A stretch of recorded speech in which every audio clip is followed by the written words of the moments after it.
नमस्कार, मैं राजेंद्र राजपूत और आज हम हैं भादरा के मैक्स हड्डियों और चर्म रोग विशेषज्ञ हॉस्पिटल में, जहां समय समय पर जो है बाहर की टीमें एक्सपर्ट जो डॉक्टर आते हैं और अपना जो यहाँ कैंप लगाते हैं और मरीजों को जो है बढ़िया सेटिस्फाई करके देख के जाते हैं। उसी कड़ी का एक हिस्सा है आज जो है डॉक्टर साहब आए हैं हिसार से, सपरा हॉस्पिटल से, और जो विशेषज्ञ है हड्डियों के, कमर दर्द के, कोई गठिया का जो रोग है उसका, और आजकल जो मुख्य जो समस्या चल रही है जोड़ दर्दों की, उनके संबंध में आज डॉक्टर साहब ने यहाँ कैंप लगाया है।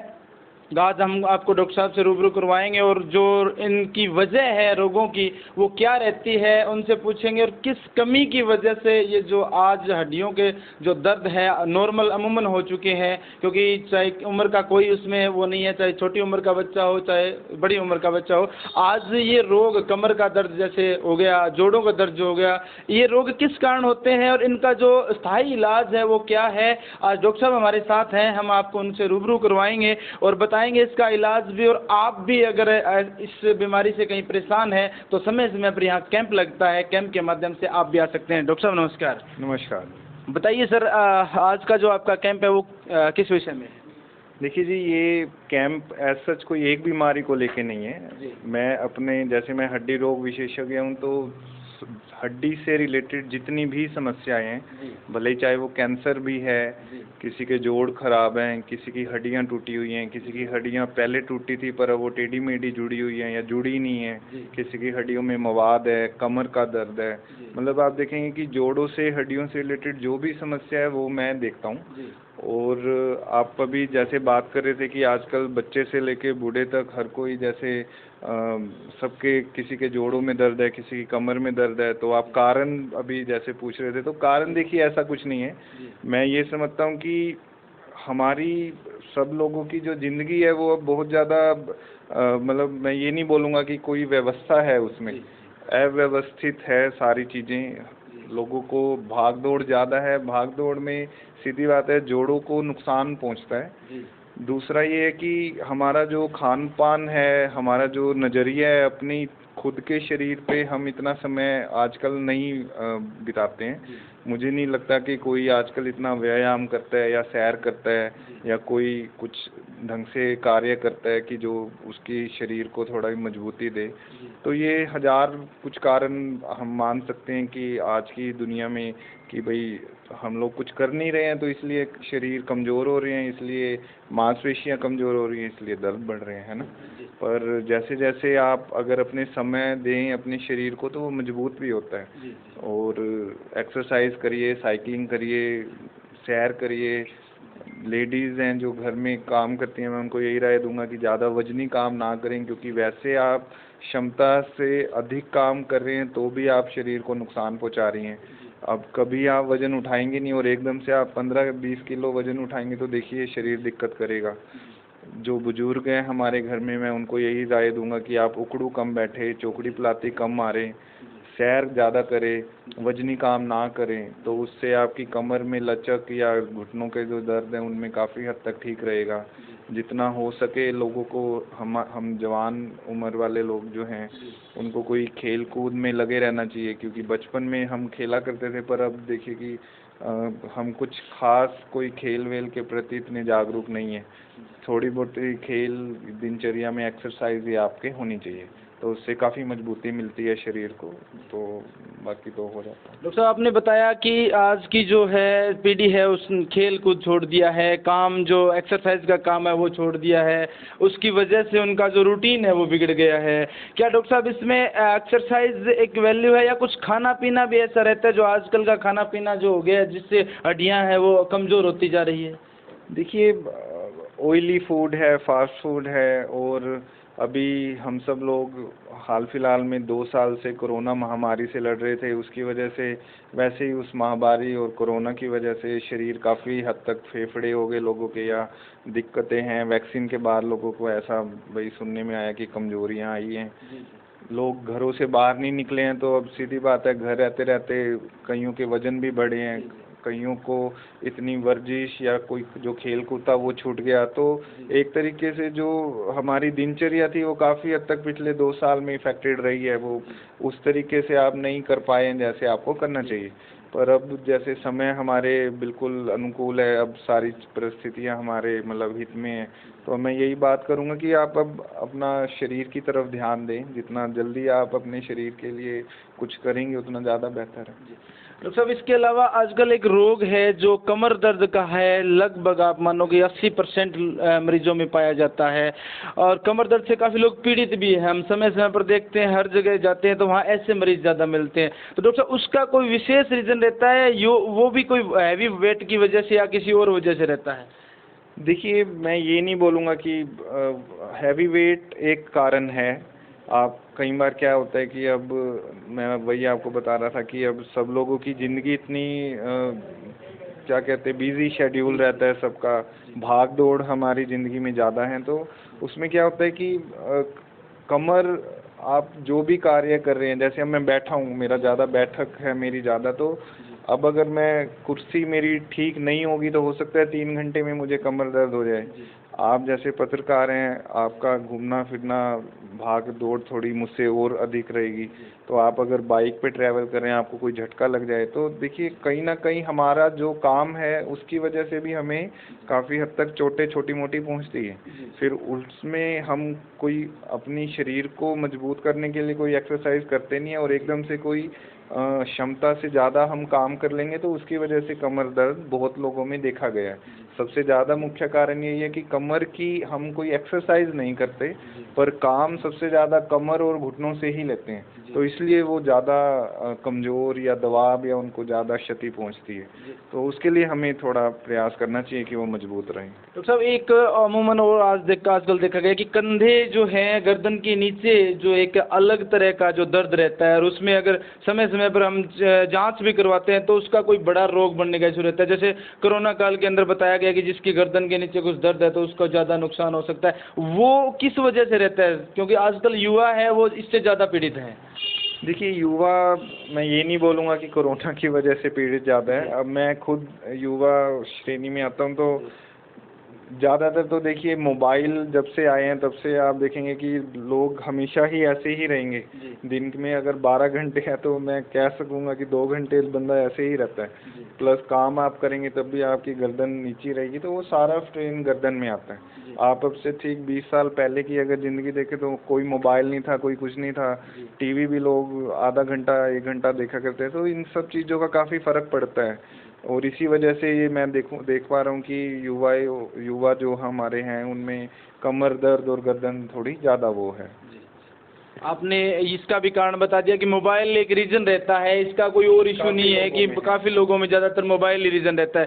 डॉक्टर साहब, इसके अलावा जो घुटनों का दर्द है, उसमें जो घुटनों का स्पेस है वो आजकल एक नॉर्मल बन चुका है कि स्पेस है वो बढ़ता है, उसकी वो किस वजह से होता है डॉक्टर साहब? कि उसमें भी एक ज़्यादा खतरा रहता है, ना उससे उठ सकते हैं ना बैठ सकते हैं, और उससे कई और रोग भी आशंका रहती है।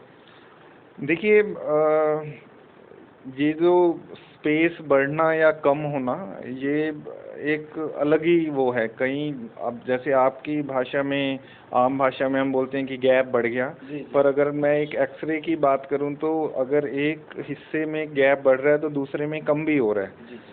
असलियत में अगर कोई नॉर्मल इंसान है, जो स्वस्थ इंसान है, जिसके घुटने का अगर हम एक्सरे कराएं तो गैप दोनों जगह बराबर रहता है।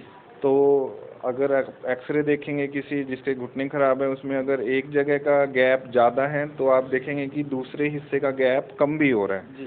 तो मैं ये नहीं बोलूँगा कि देखिए गैप कम हो रहा है या ज़्यादा हो रहा है, हाँ, पर घुटने घिसने नहीं चाहिए। वो घिस रहे हैं, इसका मतलब ये है कि आप कुछ ऐसा काम करते चले आ रहे हैं अपने जीवन में जो उन घुटनों को ख़राब कर रहे हैं। वो क्या हो सकता है, वो ये हो सकता है कि आप उकड़ू बैठ रहे हैं ज़्यादा, या फिर वही बात है कि वज़न अपनी क्षमता से ज़्यादा उठा रहे हैं, या आप इतना ज़्यादा चल रहे हैं कि आपके घुटने इतने मजबूत नहीं है, पर आप उनको इतना ज़्यादा काम में ले रहे हैं कि वो धागे हैं या जो उनके अंदर की जो चीज़ें हैं, पुर्जे हैं, झिल्ली है, वो कमज़ोर हो रही हैं। तो बहुत कारण होते हैं, वो कारण पता लगाना हमारे लिए ज़रूरी होता है। हर उम्र में हर बंदे इंसान के लिए घुटने का कारण कुछ और हो सकता है। तो उसमें फिर क्या होता है कि आप ये कर सकते हैं कि वो पहले कारण पता लगाइए और हम कारण को ठीक कर सकते हैं, उससे आपके घुटने बिल्कुल स्वस्थ हो जाएंगे। घुटनों में जैसे मैंने बताया डॉक्टर साहब स्पेस का कारण, कई बार क्या है कुछ जो ग्रामीण क्षेत्र के जो लोग होते हैं अक्सर यहाँ आते भी हैं, उनको कहीं न कहीं मतलब इलाज पूरा नहीं मिल पाता और एक भय सा हो जाता है कि आपके अंदर एक थायराइड है, थायराइड की वजह से ऐसा कुछ हो रहा है या आपके जो है घुटने वो काम करना छोड़ देंगे। तो आप इस बीमारी का जो एक तरह की बीमारी है, इसके लिए क्या एक ट्रीट बताना चाहेंगे आप इस? देखिए, मैं ये नहीं बोलूँगा कि थायराइड मात्र से ऐसा होता है, भाई ये गठिया की वजह से होता है। गठिया हमारे शरीर में कुछ 15 से 20 तरीके का होता है और उसका पता लगाना बहुत ज़रूरी है। अब यूजुअली क्या है कि थायराइड एक किस्म का गठिया है, एक रूमेटॉइड आर्थराइटिस होता है, एंकाइलोजिंग स्पॉन्डिलाइटिस होता है। देखिए, इसके हिंदी के जो शब्द है वो मुझे नहीं पता, क्योंकि मेरी जो तालीम है वो इंग्लिश की है। अब मुझे जो बताया गया है वो 20 किस्म के कुछ गठिया होते हैं, उनमें से आपको कौन सा गठिया है और उसके क्या लक्षण है वो पता लगाना जरूरी है और उस हिसाब से आपको दवाइयाँ या इलाज फिर हमें देना होता है। जी डॉक्टर साहब, आपने बताया कि वो एक गठिया रोग की वजह से होता है और गठिया रोग भी एक लाइलाज बीमारी बनती जा रही है। डॉक्टर साहब, बहुत से ऐसे पीड़ित हैं जो जगह जगह दर दर भटक के आते हैं, मैंने भी देखे हैं, मैंने सामना भी किया है, कई हॉस्पिटल में बैठे रहते हैं, हर जगह घूम के आते हैं। क्या आप गठिया पीड़ित मरीजों के लिए भी कोई संदेश देना चाहेंगे? देखिए, मुझे सिर्फ एक ही संदेश देना है उन्हें कि गठिया के मरीज अक्सर ये बात समझें कि ये बीमारी खून से रिलेटेड है। जी। अब खून इंसान का आप नहीं बदल सकते, तो हम इस बीमारी को ख़त्म नहीं कर सकते हैं। और कोई भी अगर डॉक्टर ये बोल रहा है कि मैं ये जड़ से ख़त्म कर दूंगा, तो मतलब वो आपको बेवकूफ़ बना रहा है। अब मेरी सिर्फ यही राय है कि आप उस बीमारी को कंट्रोल में रखें, दवाइयाँ अपनी नियमित रूप से खाएं। एक गठिया जिसको है उसकी दवाइयाँ लंबी चलती हैं, पर हमेशा उतनी ज़्यादा मात्रा में चले ये ज़रूरी नहीं है। जैसे जैसे गठिया कमज़ोर होता जाता है, वैसे वैसे दवाइयों की डोज या उनकी जो खाने की जो व्यवस्था है वो हम कम करते चले जाते हैं। बंद नहीं हो पाती ये मैं मानता हूँ, पर ख़त्म भी नहीं हो सकती, इसलिए बंद नहीं हो सकती है। तो आप दवाइयाँ अपनी नियमित रूप से खाएं, इसको छोड़ें ना। अगर आप इनको छोड़ेंगे तो जो गठिया वापस आता है पलट के, वो काफ़ी मजबूत होके आता है। उसको तोड़ने के लिए फिर हमें और ज़्यादा तेज़ या गर्म दवाइयाँ देनी पड़ती है, जो कि देखिए शरीर को नुकसान पहुंचाती है। तो गठिया का मैं यही बोलूँगा कि आप अपना नियमित रूप से टेस्ट करवाएं और दवाइयाँ खाएं। काफ़ी हद तक लोग पूरी ज़िंदगी, जितनी हम चाहते हैं कि 80 साल 90 साल तक भी लोगों को जीते हुए मैंने देखा है। डॉक्टर साहब, हमारा जो क्षेत्र है वो ग्रामीण क्षेत्र है और दूर दराज जयपुर हिसार तक नहीं पहुंच पाते और अपनी कमर दर्द का है, घुटनों की दर्द का है, जोड़ों की दर्द का वो रोग लिए बैठे रहते हैं। मैं आपसे अपने चैनल के माध्यम से एक अपील करवाना चाहूँगा, जो देखने वाले हैं उनको आप एक स्टैंड दे रहे हैं, क्योंकि आप भादरा में समय समय पर आते रहते हैं। मैक्स हॉस्पिटल है जो हड्डियों रोग विशेषज्ञ है। आप हमारे चैनल के माध्यम से उन लोगों को क्या कहना चाहेंगे डॉक्टर साहब? देखिए, मैं ये समझता हूँ कि हर ग्रामीण व्यक्ति नहीं पहुँच सकता है, कि हर कोई पॉसिबल नहीं है कि शहर में आके इलाज कराए। पर मैं ये ज़रूर बोलूँगा कि देखिए, कुछ बीमारियों का इलाज हम यहाँ पे कर सकते हैं, कुछ का इलाज यहाँ पे भी संभव नहीं है, तो उसके लिए आपको हिसार आना ही पड़ेगा। क्योंकि मैं हिसार से हूँ, मैं वहाँ सपरा हॉस्पिटल में काम करता हूँ, तो हो सकता है कि भाई मैं आपको वहाँ पे कुछ और ऐसी चीज़ें या कुछ प्रोसीजर होते हैं या कुछ ऐसे इंजेक्शन होते हैं जो मैं आपको वहाँ उस अपने सेटअप में लगा पाऊँ। वो आम इस सेटअप में हम थोड़े अपने आप को, ये मान लीजिए कि हम थोड़ा डर महसूस करते हैं, क्योंकि मैं यहाँ पे आपके लिए 24 घंटे उपलब्ध नहीं हूँ। पर कुछ चीज़ें हम यहाँ पे भी अक्सर मैनेज कर रहे हैं, काफ़ी लोगों को यहाँ पे भी सुविधा दे रहे हैं, इलाज मात्र से काफ़ी लोग ठीक हो रहे हैं। देखिए, हर बीमारी का अपना एक क्या कहते हैं कि सीरियसनेस है। जो ज़्यादा बड़ी बीमारी है उसका ज़्यादा बड़े अस्पताल में ही इलाज कराना ज़्यादा उचित है। आपने बताया डॉक्टर साहब कि अगर आप सीरियस है या ज़्यादा बड़ा रोग है तो आपको हिसार आना पड़ेगा, और हिसार आपका जो हॉस्पिटल है वो सपरा हॉस्पिटल है, वहाँ आप सेवाएं नियमित सेवाएं दे रहे हैं।